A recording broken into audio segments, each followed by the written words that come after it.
Hi hello welcome back to my channel Karishma's creative world. ఈరోజు మన వీడియోలో తక్కువ క్లాత్తో బుట్ట హ్యాండ్స్ని ఎలా డిజైన్ చేసుకోవాలి, అది కూడా అంచున్న బ్లౌజ్ని ఎలా డిజైన్ చేసుకోవాలి అనే దాని గురించి. దీనికోసం మనం లైనింగ్ని 4 ఫోల్డ్స్ వేసుకోవాలి. వేసుకున్న తర్వాత ఇక్కడ వచ్చి కింద 1 ఇంచ్ ఎక్స్ట్రా వదిలేసుకోవాలి ఖర్చు కోసం. ఫోల్డింగ్ ఉంటుంది కదా దానికోసం. ఇక్కడ హ్యాండ్స్ పొడవు వచ్చేసి 7 ఇంచ్, సైడ్కి వచ్చేసి అటు సైడ్ 3.5 తీసుకోవాలి పైనుంచి. ఇక్కడ వచ్చేసరికి పైన మనం ఏదైతే మిడిల్ పాయింట్ ఉందో అక్కడ నుంచి 3 ఇంచెస్ మార్క్ చేసుకొని హ్యాండ్ షేప్ ఈ విధంగా వచ్చేటట్టు మార్క్ చేసుకోవాలి. ఇలా మార్క్ చేసుకున్న తర్వాత మనం కట్ చేసుకోవాలి. దీనికి నేను 1 ఇంచ్ ఎక్స్ట్రా తీసుకున్నాను కదా, అక్కడ ఒక కచ్చిక పెట్టుకోవాలి. మిడిల్లో కూడా మనం హ్యాండ్స్ ఏదైతే జాయిన్ చేసుకుంటామో అక్కడ కూడా ఒక కచ్చిక పెట్టుకోవాలి. దీనికి ఖచ్చితంగా ముక్కలు పడతాయండి, ముక్కలు వేసేసుకోవాలి.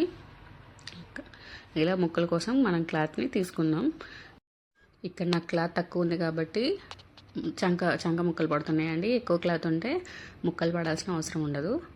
ఇలా మనం కట్ చేసుకున్న తర్వాత లైనింగ్ని అసలు మీద వేసి కట్ చేసుకోవాలి. అసలు క్లాత్ ఎక్కువే ఉంది కాబట్టి కొంచెం మనకి సైడ్ జాయింట్స్ ఏవి పడకుండా చూసుకోవాలి.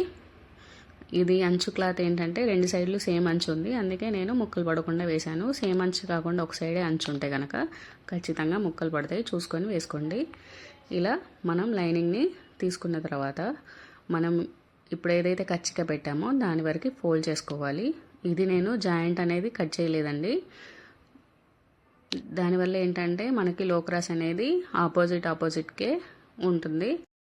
ఇలా ఓపెన్ చేసి కట్ చేసుకుంటే ఏంటంటే ఒక్కొక్కసారి మనకి బై మిస్టేక్గా లో క్రాస్ అనేది 2 సైడ్లు సేమ్గా ఒక సైడే స్టిచ్ అవుతాయి. అలా కాకుండా ఇలా జాయింట్ చేసుకొని స్టిచ్ చేసుకున్నామంటే జాయింట్ ఉన్నకెళ్ళి ఏంటంటే ఇప్పుడు మనకి ఏదైనా ఆపోజిట్గా వస్తుంది. అందుకే నేను జాయింట్ కట్ చేసుకోకుండా డైరెక్ట్ స్టిచ్ చేశాను. మీకు ఒకవేళ లేదు మేము అలా ఈజీగా స్టిచ్ చేసుకుంటామంటే అలా ఈజీగా స్టిచ్ చేసుకో. ఇలా మనం అంచు కుట్టుకున్న తర్వాత మనం ఏదైతే ఎక్స్ట్రా క్లాత్ అంటే ముక్కలు తీసుకున్నాం కదా, 4 ముక్కల్ని 2 సైడ్లకు కూడా ఇలా 2 హ్యాండ్స్ కూడా 4 ముక్కల్ని అటాచ్ చేసుకోవాలి. కింద లోపల కానీ ఫోల్డ్ చేసుకొని అటాచ్ చేసుకోవాలి. ఈ విధంగా నేను వీడియోలో చూపిస్తాను చూడండి. ఈ విధంగా అటాచ్ చేసుకోవాలి. నార్మల్గా లైనింగ్ కనుక ఎక్కువ ఉంటే కనుక మన దగ్గర మనకి ముక్కలు కూడా అవసరం ఉండదండి. ప్యాటర్న్కి ముక్కలు కూడా పడవు. ఒక్కొక్కసారి పెద్ద సైజ్ బ్లౌజులకి ఖచ్చితంగా పడతాయి, చిన్న బ్లౌజులకి పడవు. అలా మనం ఒకవేళ లైనింగ్ క్లాత్ ఎక్కువ ఉంది అంటే కనుక ముక్కలు పడాల్సిన అవసరం ఉండదు. ముక్కలు కట్ చేసుకోకండి, డైరెక్ట్ హ్యాండ్ సేమ్ షేప్ వచ్చేటట్టు చూసుకొని కట్ చేసుకోండి. ఇలా ముక్కలు వేసుకున్న తర్వాత 2 సైడ్లు చూసుకొని సేమ్ ఉందా లేదా అని 2 హ్యాండ్స్ని పెట్టి కట్ చేసుకోండి. ముక్కల దగ్గర ఇలా కట్ చేసుకోవాలి. ఇది అయిపోయిన తర్వాత ఇప్పుడు మనం అసలు క్లాత్ని తీసుకొని అంచు ఉంది కదా, లోపల సైడ్కి ఒక 1/2 ఇంచ్ అంత లోపల సైడ్కి మడ్ చేసుకొని లోపలికి ఫోల్డ్ చేసుకొని చిగురు కుట్టు ఏదైతే అంచు మీద పడేటట్టు చిగురు కుట్టు స్ట్రైట్గా వచ్చేటట్టు చూసుకొని ఎక్కడ ముడతలు లేకుండా స్టిచ్ చేసుకోవాలి. ఇలా నేను చూపిస్తున్నాను చూడండి, ఎక్కడ లాగకుండా చిగురు కుట్టు వేసుకోండి.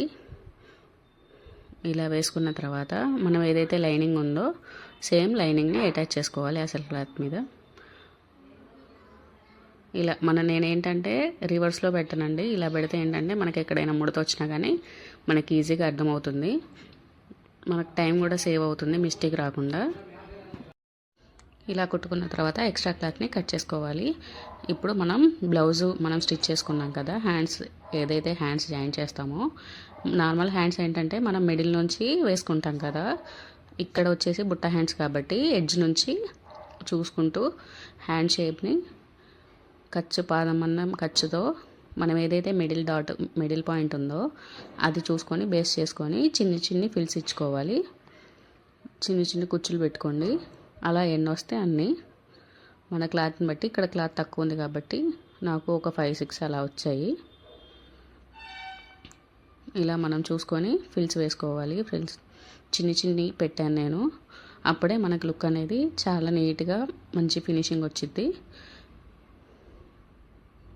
ఇప్పుడు నెక్స్ట్ కింద కూడా మనం పాదం అంటే ఒక 1 ఇంచ్ వదిలిపెట్టేసి అక్కడ నుంచి మళ్ళీ ఏదైతే మనం ఇక్కడ భుజం దగ్గర ఫ్రిల్స్ ఇచ్చామో ఆపోజిట్గా కింది సైడ్ ఆపోజిట్ ఉండేటట్టు ఫ్రిల్స్ సేమ్ అదే చిన్నగా ఒక 5-6 వచ్చేటట్టు స్టిచ్ చేసుకోవాలి. ఈ విధంగా మనం ఫ్రిల్స్ అనేది ఈ విధంగా ఇచ్చుకుంటే బుట్ట హ్యాండ్స్ అనేది చాలా నీట్గా వస్తుంది. ఇలా నేను చెప్పిన మెథడ్లో కట్ చేసుకొని కుట్టుకుంటే ఏంటంటే మనకు తక్కువ క్లాత్లో కూడా మనం బుట్ట హ్యాండ్స్ని రెడీ చేసుకోవచ్చు. కస్టమర్ ఫోటో కూడా పెట్టానండి నేను, అది వేసుకుంటే ఎలా ఉంటుందని. చాలా బాగుందన్నారు. వీడియో నచ్చితే లైక్ చేయండి, షేర్ చేయండి, సబ్స్క్రైబ్ చేయండి. Karishma's creative world.